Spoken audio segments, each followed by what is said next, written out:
अपने अनुभव का अन्वेषण करें। इसके बजाय कि मैं कहाँ हूं, यह देखो कि मेरे बीच की सीमा कहाँ है। जहां भी ऐसा महसूस होता है कि मैं हूं और कमरे में ध्वनि या हलचल के बीच, देखें और देखें कि क्या कोई सीमा है। जैसे वस्तुतः इसे सीधे अपने अनुभव में खोजें।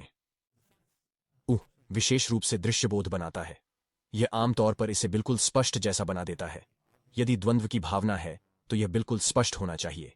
जैसे अगर कोई चीज ऐसी दिखती है जैसे वह बहुत दूर है और आपसे अलग है, तो आपकी भावना देखिए, आप क्या कर सकते हैं? सीधे आपकी भावना तक जाएं और फिर धीरे धीरे अपना ध्यान दृश्य अनुभव पर ले जाना शुरू करें।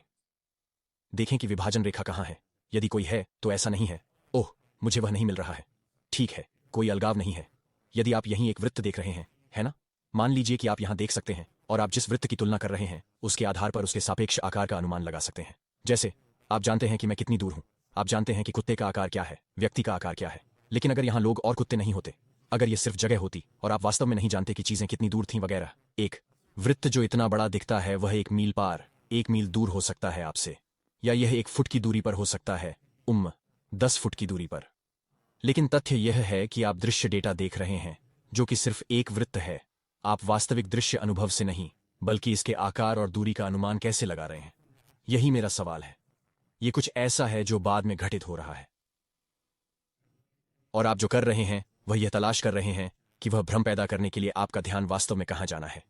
क्योंकि यह एक भ्रम है, यहां इसका मतलब कुछ है, यह किसी चीज का जिक्र कर रहा है। तो बस अन्वेषण करें और देखें कि यह वास्तव में किसकी बात कर रहा है। इसका तब तक अनुसरण करें जब तक अचानक यह एहसास न होने लगे कि ओह मैं यहां हूं। जैसे अच्छा वह कहां से आया? क्या इसके दिखने के तरीके में बदलाव आया? मैं यहां कब हूं? अचानक घटित होना। यह एक घटना है, कोई वास्तविक अनुभव नहीं।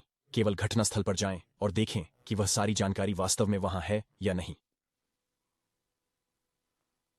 हालांकि अनुभवात्मक रूप से। और यदि यह वहां नहीं है तो आखिर यह क्या है? वह यहां और वहां क्या कह रहा है? और जब आप इसे दृश्य में नहीं ढूंढ पा रहे हैं तो यह दृश्य पर कैसे लागू हो सकता है? क्योंकि दृश्य में केवल दृश्य ही है ना? तो फिर तुम्हें यह कैसे पता चला कि वहां और यहां का अस्तित्व है?